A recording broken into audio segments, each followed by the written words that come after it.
हे यहोवा, मैं अपने मन को तेरी ओर उठाता हूँ। हे मेरे परमेश्वर, मैंने तुझी पर भरोसा रखा है। मुझे लज्जित होने ना दे, मेरे शत्रु मुझ पर जय जयकार करने ना पाए। आइए हम प्रार्थना करें। पवित्र पवित्र पवित्र सामर्थ्य जिंदा खुदाबंद सेनाओं के और परमेश्वर, जमीन और आसमान के बनाने वाले हमारे स्वर्गीय पिता, बड़े ही धन्यवाद के साथ प्रभु आपके चरणों में आते हैं। निहायत ही शुक्रगुजार है इस बात के लिए कि प्रभु आपने आज का दिन हमें दिया पिता परमेश्वर, और ये मौका दिया कि आपकी हुजूरी में आ सकें, आपकी महिमा स्तुति प्रशंसा कर सकें पिता परमेश्वर। और प्रभु आज के पवित्र दिन के लिए आपको धन्यवाद देते हैं। बीती रात में मीठी नींद दी और एक नया दिन दिया। आपकी महिमा हो पिता परमेश्वर। आज के दिन में आदर महिमा जलाल गौरव आपको मिले, क्योंकि आप इसके योग्य हैं पिता परमेश्वर। जितना आपकी प्रभु महिमा का वर्णन करें प्रभु वो कम है। मैं प्रार्थना करता हूँ पिता परमेश्वर, खास तौर से जो आज का वचन बांटा जाए पिता परमेश्वर, वो हम सबके लिए प्रभु एक आशीष का कारण ठहरे पिता परमेश्वर, और एक पिता परमेश्वर वचन के द्वारा हमें जिंदगी का जीने का शरीका मिलने वाला बन सके प्रभु। प्रार्थना करता हूँ जितने भी लोग प्रभु इस ऑनलाइन प्रार्थना में जुड़ते हैं पिता परमेश्वर, और वचन को पिता परमेश्वर सुनते हैं, वो प्रभु उनके लिए आशीष का कारण ठहरने वाला बन सके। सबके साथ रहना, सबकी सहायता मदद करना। मैं अपने जीवन को, अपने प्राण आत्मा शरीर को, सोच विचार को आपके हाथों में सौंपता हूँ। मेरी जुबान को आपके हाथों में सौंपता हूँ। मैं नहीं बल्कि आपका आत्मा हमारी अगुवाई करे, मेरी अगुवाई करे पिता परमेश्वर, ताकि मैं सही रीति से आपके वचन को प्रभु जी बांटने वाला बन सकूँ। दया करे। सारा आदर में जलाल गौरव आपको देते हैं। इस प्रार्थना को धर्मकर्ता यीशु मसीह के नाम से मांगते हैं, आमीन। आप सभी को प्रभु यीशु मसीह के मधुर और सामर्थी नाम में जय मसीह की। मैं भाई विजय दिलेर आज के पवित्र दिन में, रविवार के दिन में मैं आप सभी का स्वागत करता हूं कि परमेश्वर ने अपनी महिमा अपरंपार रखी हमारे जीवनों में। और आज का ये शुभ दिन, एक पवित्र दिन परमेश्वर ने मुझे और आपको दिया कि परमेश्वर आज के दिन में हम सबको आशीषित कर सके। मैं खास तौर से निवेदन करता हूँ, उन लोगों का हार्दिक अभिनंदन करता हूँ जो आज प्रार्थना सभा में जुड़ेंगे। मैं धन्यवादित हूँ परमेश्वर का कि उसने एक नया वचन के साथ आज का दिन दिया, कि आज के नए वचन में, क्योंकि जब जब हम वचन पढ़ते हैं, जब जब हम पवित्र शास्त्र पढ़ते हैं, जब जब हम परमेश्वर का वचन जो सामर्थ्य है वो पढ़ते हैं, वो प्रतिदिन नया होने वाला वचन है। आज का जो थीम है, आज का जो विषय है, वो हम सबके सामने है। एक डिस्क्रिप्शन में लिखा हुआ है कि आलस मसीह जीवन के लिए एक जहर है। Laziness is a poison to the Christian life. अगर आज मसीहत में हम देखें तो हमारा जो मसीह जीवन है, मेरा मसीह जीवन, आपका मसीह जीवन जो देखा जाए यीशु मसीह के समय के हिसाब से अगर देखें तो बहुत ही पीछे है।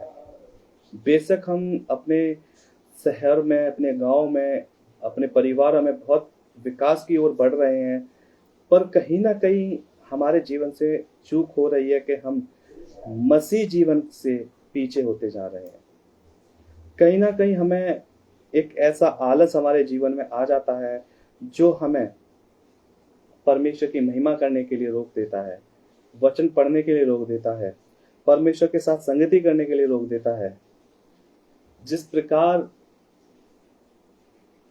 हम जब जहर खा लेते हैं या पी लेते हैं किसी चीज को मिलाकर, तो वो जैसे धीरे धीरे शरीर में जाकर अपना कार्य करता है, वैसे ही ये जो आलस है वो भी उसी तरीके से है। एक बार जब इस शरीर को हम आराम दे देते हैं तो वो उसी की आदत धीरे धीरे पड़ने लगती है, और फिर हम जब तक हमें वो आराम ना मिल जाए तब तक हमें अच्छा नहीं लगता अपने जीवन में। आज का जो विषय है वो हमें यही सिखाता है कि इस जहर को, जो आलस वाला जहर है, इसको मुझे और आपको अपने जीवनों से मिटाना होगा, ताकि हम अपने मसीह जीवन में आगे बढ़ सकें। एक दीपक के समान हमको परमेश्वर ने बनाया है जलते हुए, कि इस संसार में हम रोशन कर सकें। क्योंकि जब परमेश्वर ने मनुष्य की संरचना की तो उस मनुष्य के जो मिट्टी का पुतला था उसमें अपने जीवन का श्वास फूंका था, ताकि मनुष्य, या कि आदम जो पहला मनुष्य था इस संसार में, वो जीवित प्राणी बन जाए। आज हम बहुत से जब देखते हैं चारों तरफ, मसीह समाज में नजर उठा के, तो हमें एक आलस से भरा जीवन दिखता है। लोग बिस्तरों पे लेटे हुए हैं, चर्च का टाइम हो गया, चर्च नहीं जाना चाहते। खुद पर्सनल प्रेयर का टाइम हो चुका है, बाइबल उठाकर पढ़ना नहीं चाहते, घुटनों पे आके प्रार्थना नहीं करना चाहते, परमेश्वर के साथ संगति नहीं करना चाहते। उसमें मैं भी हो सकता हूँ, उसमें आप भी हो सकते हैं। तो क्यों ना हम इस जहर का जो एंटीडोज है वो परमेश्वर का वचन है, जो हमें प्रतिदिन सामर्थ्य देता है, हर एक बात को लड़ने की सामर्थ्य देता है, चाहे वो हमारे पाप हो, चाहे हमारी दुष्टता हो, चाहे हमारे किसी भी तरीके की कार्य क्यों ना हो जीवन में, चाहे हमारा आलस क्यों ना हो, इन सब चीजों से लड़ने की सामर्थ्य हमारा परमेश्वर का वचन, जो सामर्थ्य बलवंत जीवित वचन है, वो मुझे और आपको सामर्थ्य देता है। आज हम इस जहर जो हमारे जीवनों में, आलस वाला जहर है, आलस, लेजीनेस जो है हमारे जीवनों में, इस जहर को आज हम खत्म करेंगे। जो आज का टॉपिक है, आलस मसीह जीवन के लिए एक जहर के समान काम करता है। और ये सिर्फ ये ऐसा नहीं है कि बच्चों के अंदर, जवानों के अंदर या बुजुर्ग लोगों के अंदर, ऐसा ये हर एक कंडीशन में, हर एक जीवन में कार्य कर देता है। जो इसको ज्यादा महत्व दे देता है आलस को अपने जीवन में, तो वो जहर का रूप धारण कर लेता है। फिर वो चीज हमें चाहिए, जैसे कि एक हम नशे की लत लग जाती है, वो भी जीवन के लिए जहर है, नशा भी। जैसे कि हमें नशे की लत लग जाती है और हमें प्रतिदिन नशा करने के लिए कुछ ना कुछ चाहिए, चाहे वो शराब हो, चाहे किसी भी तरीके का ड्रग्स हो, या सिगरेट हो, या कोई भी चीज ऐसी आती है जो नशे को भरपूर तरीके से हमें दे सकती है। तो बहुत सी चीजें हैं जो हमें नशे के लत को दूर करती है। पर एक चीज मैं आपको बताना चाहूंगा कि जैसे जैसे हम इस आलस के जहर को अपने जीवन में कार्यरत करने लगते हैं, हम बाइबल पढ़ना छोड़ देते हैं, हम प्रार्थना करना छोड़ देते हैं, हम परमेश्वर के साथ संगति करना छोड़ देते हैं, हम परमेश्वर के भवन में जाना छोड़ देते हैं, हम हमारे जीवनों में बहुत ऐसी चीजें आ जाती हैं जिससे हम मसीही जीवन को एक तरफ रख देते हैं और हमें सिर्फ सांसारिक चीजें चाहिए होती हैं। आज के विषय का जो पहला जो हमारा बिंदु है, पहला जो पॉइंट है, वो है आलस हमें प्रार्थना नहीं करने देता है। आलस हमें प्रार्थना करने से रोकता है। हमारे जीवन को आलस जो है वो हमारे जीवन को प्रार्थना करने के लिए रोक देता है कि हमारा शरीर दुर्बल हो जाता है पर आत्मा तैयार है। पर जब आत्मा के चलाए चलेंगे तो आलस हमारा कुछ भी नहीं करेगा। हमारे जीवन के लिए एक आत्मा के चलाए चलना बहुत ज़रूरी है। और अगर हम आत्मा के चलाए चलेंगे तो ये आलस हमारे जीवन से दूर होता चला जाएगा। क्योंकि पौलुस अपनी पत्री में लिखता है कि मैं अपने आप को मारता, कूटता, पीटता हूँ और वश में लाता हूँ, ताकि वो हमेशा परमेश्वर की संगति में रहे। वो अपने आप को उन सब चीज़ों से रोकने की कोशिश करता है जो गलत कामों में जाने के लिए तैयार करती हैं। वो अपने आप को उन गलत चीज़ों से रोकने की कोशिश करता है जहाँ पर पाप बढ़ता है। तो वही वचन मुझे और आपको सिखाया जा रहा है कि आज मैं और आप परमेश्वर की संगति करने के लिए अपने आप को तैयार करें। जो सबसे पहला जो बिंदु है, जो सबसे पहला पॉइंट है, वो ये है कि आलस हमें, यानी कि मुझे और आपको प्रार्थना नहीं करने देता है। मेरे साथ निकालेंगे मत्ती रचित सुसमाचार और उसका 26 अध्याय, मत्ती रचित सुसमाचार उसका 26 अध्याय, उसके 40 और 41 पद से पढ़ेंगे हम। यहाँ पर परमेश्वर के वचन में लिखा हुआ है, फिर चेलों के पास आकर उन्हें सोते पाया और पतरस से कहा, क्या तुम मेरे साथ एक घड़ी ना जाग सके? जागते रहो और प्रार्थना करते रहो कि तुम परीक्षा में ना पड़ो। आत्मा तो तैयार है परंतु शरीर दुर्बल है। हालेलुया। परमेश्वर का वचन जो मत्ती रचित सुसमाचार में लिखा हुआ है उसके 26 के 40 और 41 पद में लिखा हुआ है कि परमेश्वर अपने वचन में हमसे बात कर रहा है कि यीशु मसीह जब गतसमनी बाग में थे, उसके जीवन के अंतिम कुछ क्षण बचे हुए थे, कुछ पल बचे हुए थे जो वे प्रार्थना में व्यतीत कर रहा था। यीशु मसीह गतसमनी बाग में जब हम उस कैरेक्टर को पढ़ते हैं, उस चरित्र को यीशु मसीह के पढ़ते हैं, तो वहां पर हमें एक चीज मालूम पड़ती है कि वो रात के समय भी प्रार्थना में लगा हुआ है। वो भोर को प्रार्थना करने जाता, अति भोर यानी कि दिन के निकलने से पहले 3 बजे हो सकते हैं, 4 बजे हो सकते हैं, इस समय वो जंगलों में, पहाड़ों में प्रार्थना करने जाता था। पर आज मैं और आप अपने बिस्तर से नहीं उठ सकते 3 या 4 बजे सुबह की प्रार्थना करने के लिए।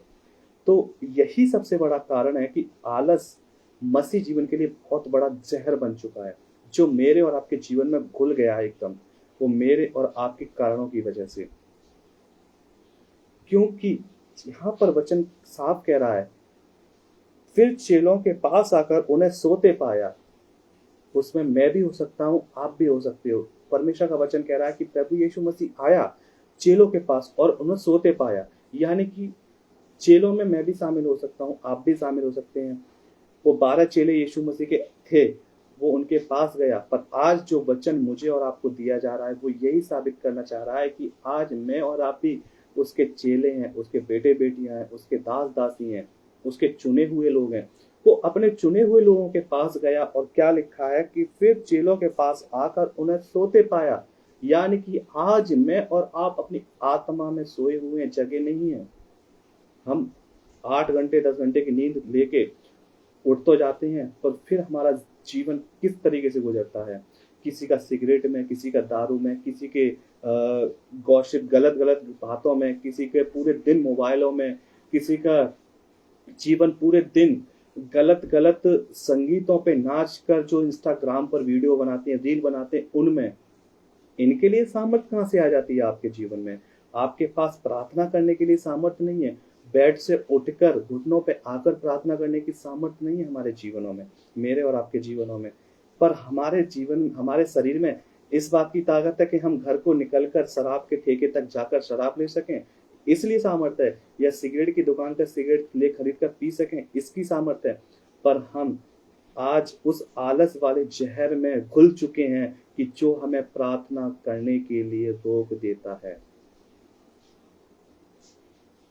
कितना दिन भर में हम मोबाइल यूज करते हैं, इससे ये पता चलता है, क्योंकि बेड पे पड़े पड़े मोबाइल चलाना बहुत आसान बात है, पर बिस्तर को छोड़कर घुटनों पे आकर परमेश्वर के सामने गिड़गिड़ाना, रो रो के प्रार्थना करना बहुत मुश्किल है।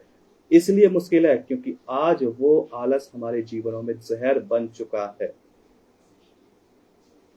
और इसका एंटीडोज जो उसको, उस आलस को खत्म कर सकता है, वो एकमात्र प्रभु यीशु मसीह है। पूरी रीति से अपने आप को अंगीकार करके, अपने आप का पश्चाताप करके, अपने आप के सारे गलत कामों को छोड़कर पूरे जीवन को प्रभु यीशु मसीह को दे दो, तो वो अद्भुत तरीके से उस आलस वाले जहर को अपने लहू के द्वारा, जो मेरे और आपके पापों के लिए बहाया गया था, उस लहू के द्वारा उस जहर को खत्म कर देगा, जो आलस वाला जहर मेरे और आपके जीवन में है। हम इस वचन को एक बार मैं और पढ़ना चाहूंगा, क्यों लिखा हुआ है। इससे अगर हम 2 आयत ऊपर से पढ़ेंगे तो यहाँ पे लिखा है, फिर वह थोड़ा और आगे बढ़कर मुंह केवल गिरा, यानी कि यीशु मसीह के बारे में लिखा हुआ है 39 पद में कि मुंह के बल गिरा और वह प्रार्थना करने लगा कि हे मेरे पिता, यदि हो सके तो ये कटोरा मुझसे टल जाए। क्या करने लगा? प्रार्थना करने लगा। पर इस आयत के बाद ही जब हम आगे देखते हैं, फिर चेलों के पास आकर उन्हें सोते पाया। मतलब वो इतने आलस में घिर चुके थे कि वो एक घड़ी प्रभु यीशु मसीह के साथ प्रार्थना नहीं कर पाए। यहाँ पे साफ लिखा है वचन में, जब पहला हमने जो टॉपिक पॉइंट लिया है, वो जो पहला बिंदु लिया है, वो ये है कि आलस हमारे प्रार्थना के जीवन को नष्ट कर देता है। आलस हमारे प्रार्थना के जीवन को खराब कर देता है। आलस हमारे जीवन जो प्रार्थना वाला है उसको प्रार्थना करने से रोक देता है। और इस आलस पर आपको आज जय प्राप्त करनी है प्रभु यीशु मसीह के नाम से। हालेलुया। ये आलस आज हमको खत्म करना है ताकि हम प्रार्थना वाले योद्धा बन सकें, क्योंकि वचन कहता है बुद्धिमान हार सकता है, बलवान हार सकता है, ज्ञानवान हार सकता है, धनवान हार सकता है, पर प्रार्थना करने वाला योद्धा कभी नहीं हार सकता। हालेलुया। वचन साफ कहता है।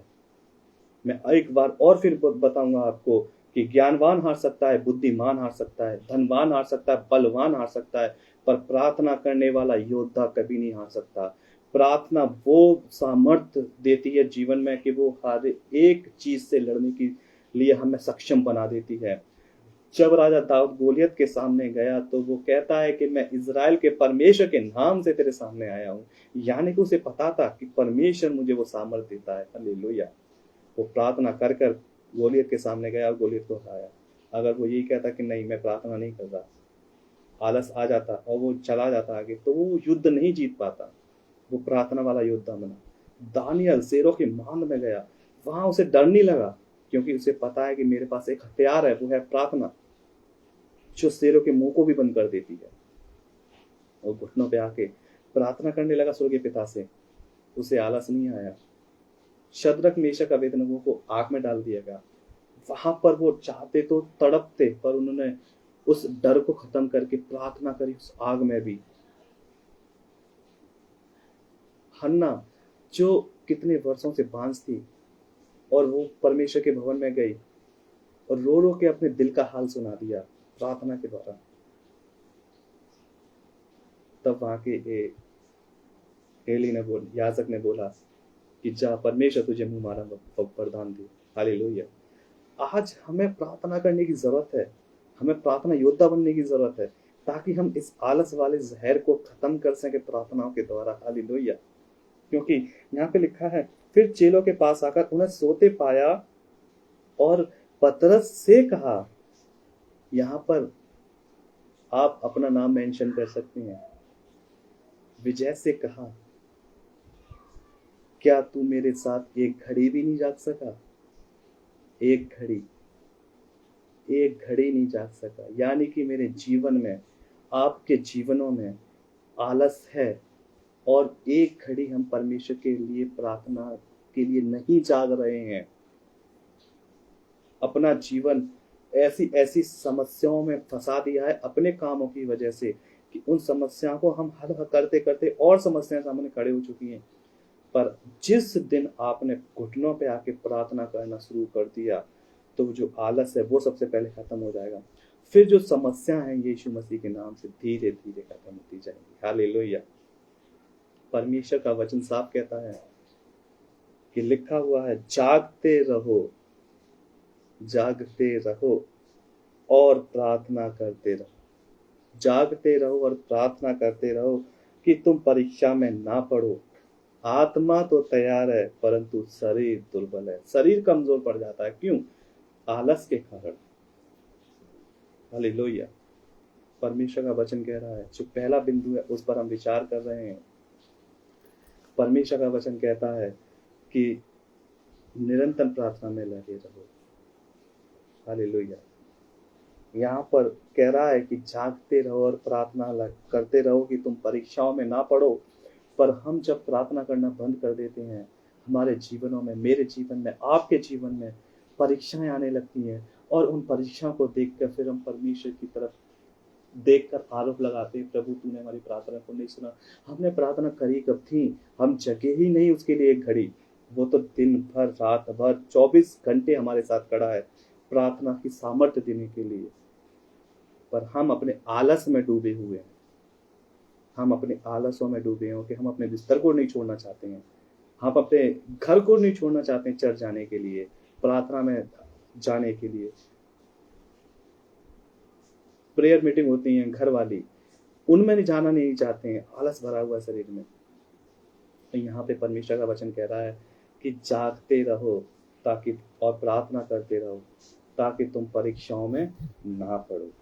यहाँ पर जो विषय है वो आज का वो ये है कि आलस मसीह जीवन के लिए एक जहर है, जो धीरे धीरे कर कर मुझे और आपको खत्म कर रहा है, हमारी मसीहत को हमारे जीवनों से।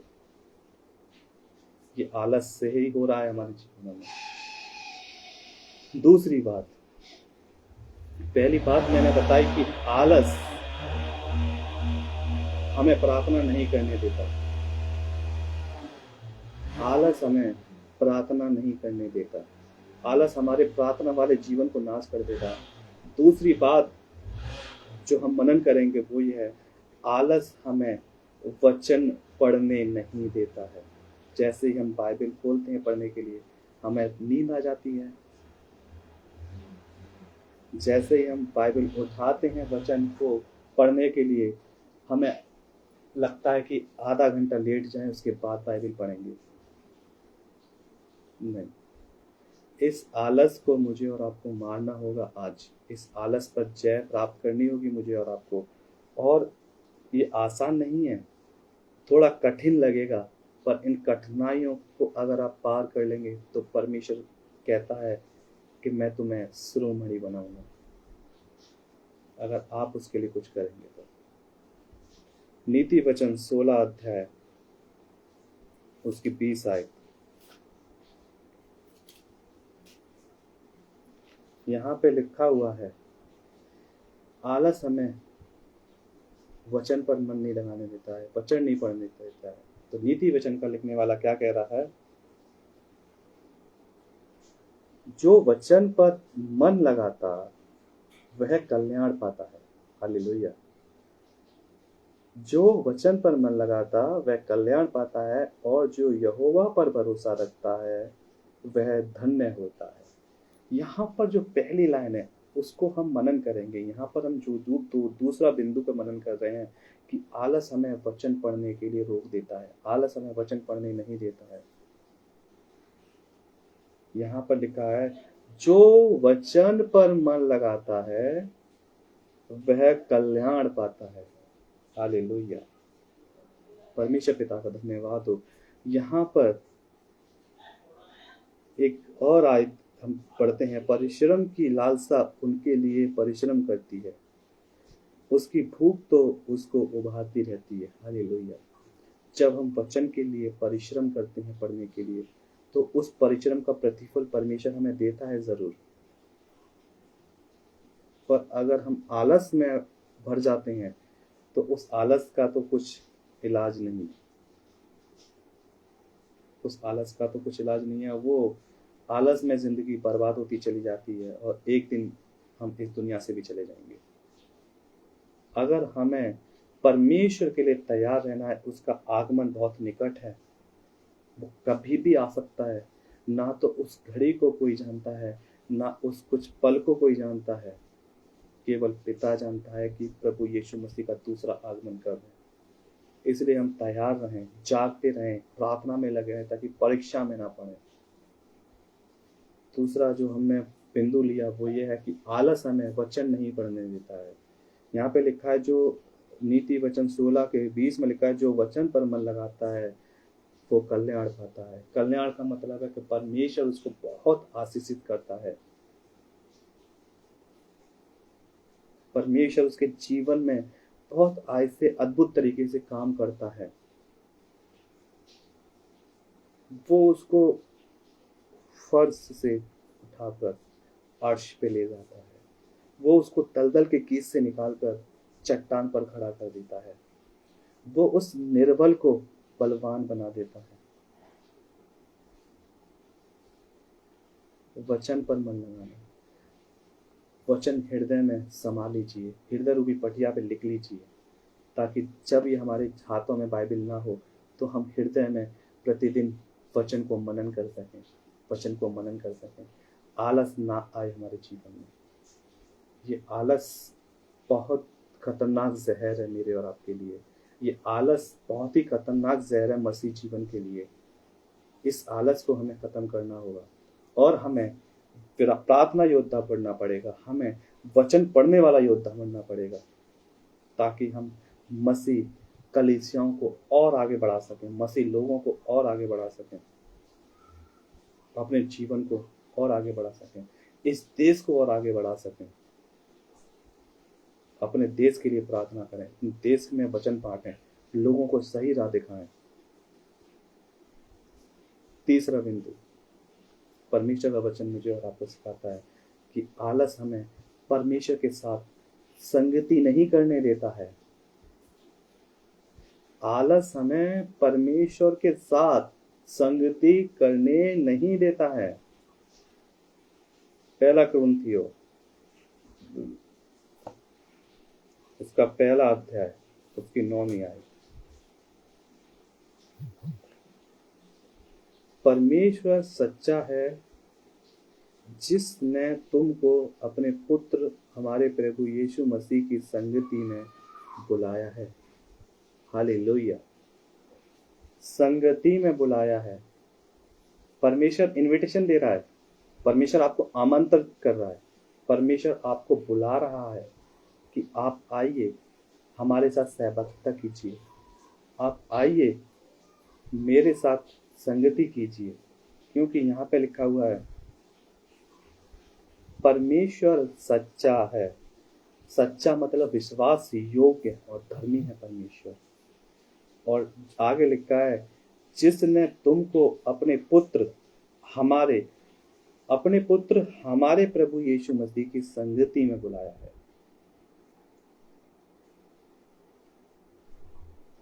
आलस जहां आ गया वहां हमने परमेश्वर की पुकार तो सुन ली, और जैसी आलस आया हमारे जीवन में, आलस ने क्या करा, इससे सुना, इससे निकाला, बिस्तर पड़ गए कि कौन चर्च जाए, कौन बाइबल पढ़े, कौन प्रार्थना करे। मेरी माँ है ना प्रार्थना करने के लिए, मेरे बाप है ना प्रार्थना करने के लिए, मेरी कलीसिया है ना प्रार्थना करिए, ये मेरा पास्टर है ना प्रार्थना करने, मैं क्यों प्रार्थना करूं? नहीं। आपकी प्रार्थना से किसी का जीवन सुधर सकता है। आपके वचन पढ़ने से आपका जीवन बदल सकता है। आपके प्रार्थना करने से और वचन पढ़ने से परमेश्वर की संगति मिल सकती है। आलस जो है वो मुझे और आपको परमेश्वर के साथ संगति करने से रोकता है। हमें वो गहरी नींद में डाल देता है। जब वो संगति कर रहे थे प्रभु यीशु मसीह के साथ गतसमनी बाग में उसके चेले, तो वहां पर प्रभु यीशु मसीह आकर कहता है कि तुम एक घड़ी मेरे साथ नहीं जाग सके, यानी कि एक पल मेरे साथ प्रार्थना वाला जीवन नहीं जी सके। संगति, सहभागिता बहुत जरूरी है परमेश्वर के साथ, और ये हमें करना प्रतिदिन बहुत जरूरी है। क्योंकि हम प्रतिदिन परमेश्वर के साथ संगति नहीं करेंगे तो शैतान हमें तिल तिल करके मार देगा, हमारे आशीषों को खत्म कर देगा, हमारे जीवन को नाश कर देगा, हमारे अंदर से हर परमेश्वर की उन बातों को खत्म कर देगा। क्योंकि हम जब परमेश्वर की संगति में नहीं जाएंगे तो धीरे धीरे करके हमारा जीवन संसार की तरफ, शैतान की तरफ बढ़ जाएगा, और हमारे जीवन में कोई भी बात हमारे परमेश्वर की नहीं दिखेगी। पर हम आज खड़े होंगे, परमेश्वर के साथ संगति करेंगे। हालेलुया। परमेश्वर हमें आशीष देने वाला परमेश्वर है। परमेश्वर हमें बचाने वाला परमेश्वर है। परमेश्वर हमें हर चीज प्रबंध कराने वाला परमेश्वर है। परमेश्वर हमें चंगा करने वाला परमेश्वर है। तो ये आलस वाली जो बीमारी है, इसकी चंगाई सिर्फ यीशु मसीह देगा। आप उसके साथ संगति करिए, क्योंकि पहला कुरिन्थियों पौलुस प्रेरित कह रहा है अपने वचन में, परमेश्वर का दास पौलुस प्रेरित वचन में कह रहा है कि लिखा हुआ है, पहला कुरिन्थियों उसका पहला अध्याय उसकी 9वीं आयत में लिखा हुआ है कि परमेश्वर सच्चा है जिसने तुमको अपने पुत्र हमारे प्रभु यीशु मसीह को की संगति के लिए बुलाया है। संगति करने के लिए बुलाया है। ये संगति चर्च में हो सकती है, ये संगति घर में हो सकती है, ये संगति आप अपने बिस्तर पे कर सकते हैं परमेश्वर के साथ वचन पढ़ के, प्रार्थना करके। ये संगति आप गलियों में जाके लोगों के साथ बातचीत करके कर सकते हैं। परमेश्वर की संगति, परमेश्वर का जब वचन सुनाओगे किसी को, उसके लिए किसी के लिए प्रार्थना करोगे, वहां पर संगति हो रही है आपकी। परमेश्वर का वचन आपकी जुबान पर, आपके दिमाग पर, आपके हृदय में होना चाहिए, ताकि वचन अपने तरीके से काम कर सके। वचन कहता है कि तुम परमेश्वर की जिंदा चलती फिरती पत्रियां हो, जिंदा चलती हुई पत्रियां हो, ताकि लोग तुम्हें पढ़ें और अपने जीवन को बदलें। जब मेरे और आपकी संगति परमेश्वर के साथ नहीं होगी तो हम जिंदा पत्थरियां नहीं बन सकते। उस आलस को खत्म करना होगा जो हमें परमेश्वर के साथ संगति करने से रोकता है। हम प्रतिदिन निर्णय लें, चाहे सुबह दोपहर शाम, चाहे सुबह शाम, पर संगति जरूर करें परमेश्वर के साथ, उसकी आराधना करें, घंटों घंटों समय प्रार्थना में बिताएं। जब जब आपको समय मिले, जब जब आपको समय मिले, वो समय आप परमेश्वर के साथ संगति करने में बिताएं। राजा दाऊद नीति वचन में लिखता है कि जब मुझे किसी ने कहा आओ हम परमेश्वर के भवन को चलें, तो वचन कहता है कि मैं आनंदित हुआ। जब हम परमेश्वर के साथ संगति करने के लिए चाहते हैं तो हमारा मन आनंदित होना चाहिए। पर आज का जो समय है वो हमारा मन टूट जाता है कि हम नहीं जा रहे चर्च, हमसे पादरी ने ये बोल दिया इसी वजह से नहीं जाएंगे, या हमारी कलीसिया में इन लोगों से नहीं बनती है इसलिए नहीं जाएंगे। नहीं, परमेश्वर के साथ संगति करने के लिए आप परमेश्वर के भवन में जाइए और आनंदित और मगन होकर जाइए।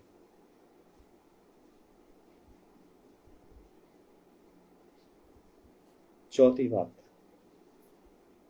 आलस हमें प्रभु की सेवा नहीं करने देता है।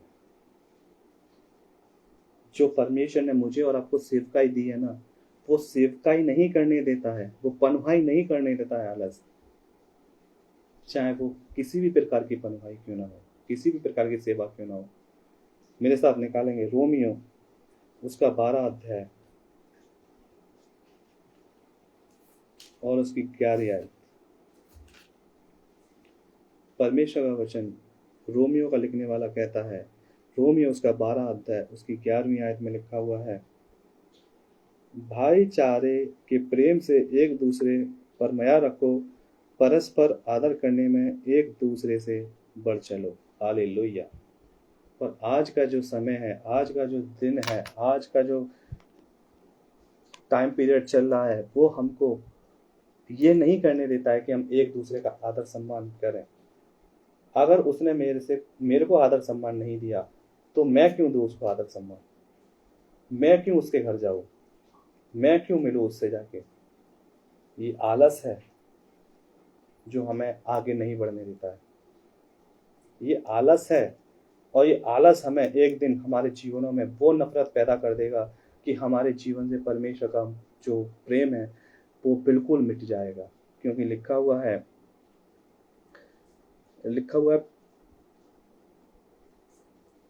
और 11वीं आयत में लिखा हुआ है, प्रयत्न करने में आलसी ना हो, आत्मिक उन्माद में भरो और प्रभु की सेवा करते रहो। हालेलुया। यहाँ पर रोमियो उसका 12 अध्याय उसकी 11वीं आयत में लिखा हुआ है, रोमियो उसका 12 अध्याय उसकी 11वीं आयत में लिखा हुआ है, प्रयत्न करने में आलसी ना हो। अगर हम कोई चीज का प्रयत्न कर रहे हैं और उसमें हमें सफलता नहीं मिल रही है तो आलस ना करें, प्रयत्न जारी रखें, परमेश्वर उसका प्रतिफल जरूर देगा। चाहे वो किसी भी चीज के लिए प्रार्थना कर रहे हो, हमारी चंगाई के लिए प्रार्थना कर रहे हो, या भविष्य में किसी चीज के लिए बात के लिए प्रार्थना कर रहे हो, या किसी अच्छे अपने काम के लिए प्रार्थना कर रहे हो और आप वो प्रार्थना आपकी नहीं सुनी जा रही है अभी, पर परमेश्वर के पास जितनी भी प्रार्थना जाती है उनका जरूर उत्तर आता है। इस बात का हम भरोसा रखें। जब हम प्रयत्न करने में आलसी ना हो, प्रयत्न करते रहें, हम प्रयत्न करते रहें, हम आलसी ना बने हम। और लिखा हुआ है आत्मिक उन्माद में भरते जाओ, मतलब आत्मिक कामों से भरते जाओ। जो आत्मिक काम है हमारे, जो परमेश्वर मुझे और आपको दे रहा है, उन कामों में बढ़ते जाएं, परमेश्वर का अद्भुत काम हमारे जीवन में होगा। और आगे लिखा है प्रभु की सेवा करते रहो। हालेलुया। अभी का जो मैंने पॉइंट लिया है, चौथा पॉइंट, वो है कि आलस हमें परमेश्वर की सेवा नहीं करने देता है। कभी कभी हमारे जीवन में इतना आलस बढ़ जाता है कि हम वचन नहीं पढ़ते हैं, प्रार्थना नहीं करते हैं, दूसरों की पनहाई नहीं करते हैं, सेवा नहीं करते हैं, आदर सम्मान नहीं करते हैं, प्यार नहीं करते हैं। ये सारी चीजें आलस खत्म कर देता है हमारे जीवन से, और ये सब चीजें परमेश्वर की सेवा में आती हैं। आलस को खत्म करना मेरे और आपके लिए बहुत जरूरी है, ताकि हम परमेश्वर की महिमा कर सकें अपने जीवन से। परस्पर तैयार रहें, प्रार्थना में तत्पर तैयार रहें, तत्पर निरंतर प्रार्थना में लगे रहें ताकि हम उसकी महिमा कर सकें अपने जीवन से। और लिखा हुआ है, प्रयत्न करने में आलसी ना हो, आत्मिक उन्माद भरे रहो और प्रभु की सेवा में लगे रहो। हालेलुया। और चौथा जो हमने जो पॉइंट लिया, चौथा जो विषय लिया है, चौथा जो हमारा बिंदु है, माफी चाहता हूँ, चौथा जो बिंदु है, हमारा पॉइंट है, वो आलस हमें परमेश्वर की सेवा नहीं करने देता है, प्रभु की सेवा नहीं करने देता है। ये अभी रोमियो में हमें पढ़ा। आगे लिखा हुआ है 5वीं और अंतिम बात आज के वचन की, आलस के ऊपर, कि आलस मसीह जीवन के लिए एक जहर है। ये आज का विषय है और इस जहर को हमें खत्म करना होगा। आलस से श्राप आता है जीवन में, आलस से श्राप आता है जीवन में। निकालेंगे यिर्मयाह उसका 48 अध्याय,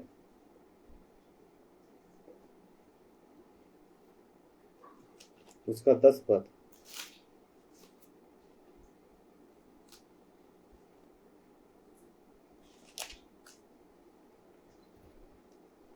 शापित है वह जो यहोवा का काम आलस से करता है, और वह भी जो अपनी तलवार लहू बहाने से रोके रखता है। हालेलुया। परमेश्वर का वचन कहता है, शापित है वह जो यहोवा का काम आलस से करता है। शापित यानी कि आलस एक वो जहर है जो मेरे और आपके जीवन में श्राप भी ला देता है। अगर मुझे और आपको परमेश्वर ने कोई काम दिया है और उस काम करने में मैं और आप आलस कर रहे हैं, तो इसका मतलब मेरे और आपके जीवन में कहीं ना कहीं श्राप आ सकता है। वचन कह रहा है, ये मैं नहीं कह रहा। यिर्मयाह 48 का 10 लिखा हुआ है कि शापित है वह मनुष्य जो परमेश्वर का काम, यहोवा का काम आलस से करता है। आलस से करने का मतलब है कि अगर कहीं किसी जगह किसी के लिए प्रार्थना करने जानी और वो प्रार्थना आप आगे बढ़ो कि नहीं जी अभी मेरे पास टाइम नहीं है, मैं बाद में आगे करूंगा, नहीं जी मेरे पास अपने पारिवारिक बहुत से काम है, मैं बाद में ये वचन बांटूंगा। परमेश्वर की सेवा के लिए आप तत्पर तैयार रहें। रोमियो 12 के 11 में लिखा हुआ है साफ कि तैयार रहें हम परमेश्वर की सेवा के लिए। और यहाँ पर आलस जो हमें अंतिम बात हमें जो बता रहा है आलस के बारे में वचन, आलस से जीवनों में श्राप आता है। वो श्राप हमारे लिए कितना खतरनाक हो सकता है ये मैं और आप भली भांति जान सकते हैं कि वो श्राप पता पीढ़ी दर पीढ़ी चलता रहता है, पीढ़ी दर पीढ़ी। मेरी पीढ़ी पर खत्म हो जाएगी, मेरे आने वाले बच्चों की पीढ़ी, उनके बच्चों की, उनके बच्चों के लिए ये श्राप। अगर इस श्राप को, इस आलस को आज खत्म कर देंगे तो आने वाले भविष्य में मसीह जीवन में जीने वाले लोग बहुत ज्यादा आत्मिकता में बढ़ते जाएंगे। क्योंकि जहां आलस खत्म हो जाएगा वहां पर परमेश्वर का वचन पढ़ना लोग शुरू कर देंगे सॉरी, जहां पर आलस खत्म हो जाएगा वहां प्रार्थनाएं होने लगेंगी, लोग अपने जीवन में प्रार्थना का महत्व ज्यादा देंगे। जहां आलस खत्म हो जाएगा वहां पर परमेश्वर के साथ लोग संगति ज्यादा करेंगे। जहां आलस खत्म हो जाएगा वहां पर परमेश्वर के लिए लोग सेवा में तत्पर तैयार रहेंगे। जहां पर आलस खत्म हो जाएगा वहां पर श्राप खत्म हो जाएगा। हालेलुया। आज का जो वचन परमेश्वर ने मुझे और आपको दिया है वो ये है कि आलस मसीह जीवन के लिए एक जहर है और इस जहर को खत्म करने के लिए हमें अपने आप को प्रार्थना के लिए तैयार करना होगा। पहली जो बात मैंने बताई आज की वचन की वो ये है कि आलस हमें प्रार्थना करने से रोकता है, हमारे जीवन से प्रार्थना वाला जीवन खत्म कर देता है आलस। दूसरी बात जो बताई, आलस हमें वचन पढ़ने के लिए मना करता है, क्योंकि जब नींद आती है तो हम बाइबल साइड में रख के सो जाते हैं। आलस हमें परमेश्वर के साथ संगति नहीं करने देता है, यानी कि परमेश्वर के भवन में नहीं जाने देता है, जहाँ पर परमेश्वर के लोग दो चार इकट्ठे होकर प्रार्थना वो कर रहे हैं वहां पर नहीं जाने देता है। और चौथी बात, आलस हमें प्रभु की सेवा नहीं करने देता है। पांचवी बात, आलस अगर हम अपने जीवन में करेंगे तो उससे मेरे और आपके जीवन में श्राप आएगा। इन बातों से हमें ये सीखने को मिलता है कि हमें आज श्राप को, आलस को खत्म कर देना है परमेश्वर के वचन के द्वारा। टाइमिंग फिक्स करनी है वचन पढ़ने की, टाइमिंग फिक्स करनी है प्रार्थना करने की, टाइमिंग फिक्स करनी है परमेश्वर के साथ संगति करने की, टाइमिंग फिक्स करनी है परमेश्वर के भवन जाने की, टाइमिंग फिक्स करनी है, हर चीज़ की टाइमिंग बनाइए ताकि आलस आपके जीवन पर प्रभाव ना डाल सके। जहाँ पर आपने जब जब आपको समय मिले, एक तो आपका टाइमिंग है कि हाँ आपको 3 पहर या 2 पहर या जब भी आपको मौका मिलता है प्रार्थना करने का, प्रार्थना करें। प्रार्थना करना पूरे दिन में बहुत ज़रूरी है ताकि शैतान का कोई भी तीर आपके ऊपर कामयाब ना हो, उसकी कोई भी चाल आपके ऊपर कामयाब ना हो। प्रार्थना करिए, वचन पढ़िए, परमेश्वर के साथ संगति में लगे रहिए, उसकी सेवा में लगे रहिए ताकि इन सब बातों से आपके शाप सारे खत्म कर दिए जाएं। हालेलुया। परमेश्वर इस वचन के द्वारा हम सबको आशीषित करे। आइए प्रार्थना करें। पवित्र पवित्र पवित्र सामर्थ्य जिंदा खुदाबंद सेनाओं के हवा परमेश्वर, जमीन और आसमान के बनाने वाले हमारे स्तुति पिता, आपके सम्मुख आते हैं कि प्रभु आपने आज अपने वचन से सिखाया कि आलस एक जहर की तरह हमारे जीवनों में काम करता है। मसीह जीवन में वो ऐसे घुल जाता है कि वो हमें वचन पढ़ने नहीं देता है, प्रार्थना नहीं करने देता है, परमेश्वर के साथ संगति नहीं करने देता है, उसकी सेवा कार्य में पीछे हटाता है। और ये सब कार्य जब नहीं होते तो अंत में जब परमेश्वर का काम नहीं करते इन सब बातों को लेके, तो हमारे जीवनों में श्राप आता है। प्रभु इन सब बातों से हमें मुक्त कीजिए, आलस को खत्म कीजिए ताकि हम प्रार्थना में लगे रहें, वचन पढ़ने में लगे रहें, परस्पर एक दूसरे की सेवा में लगे रहें। प्रभु जी एक दूसरे प्यार कर सके। पिता दया करें, ये वचन हमारे सबके जीवनों में एक आशीष का कारण ठहरे। तो दया करें, इन सब बातों को ले आपको महिमा मिले। सारा आदर में जलाल गौरव आपको देते हैं। इस प्रार्थना को उत्तर करता यीशु मसीह के नाम से मांगते हैं, आमीन। आप सभी को जय मसीह की। इस वचन के द्वारा परमेश्वर आपको बहुत आशीष दे। और जब हम परमेश्वर के वचन में हमें सीखने को मिला है कि आलस को आज हमें ख़त्म करना है ताकि हम भविष्य में परमेश्वर के लिए एक योद्धा बनकर खड़े हो सकें, प्रार्थना वाले योद्धा, वचन पढ़ने वाले योद्धा, दूसरों के प्रति सेवा भार करने वाले योद्धा बने, ताकि परमेश्वर का राज्य की बढ़ोतरी मेरे और आपके जीवन जो मसीह जीवन है उसके द्वारा होने वाला बन सके। परमेश्वर आपको सलामत रख के आशीषित करे। फिर मिलेंगे, आप सुरक्षित रहिए, प्रार्थना में लगे रहिए। मेरे लिए भी प्रार्थना करना ताकि परमेश्वर मेरी सेवकाई में बहुत मेरी मदद करे। जय मसीह की।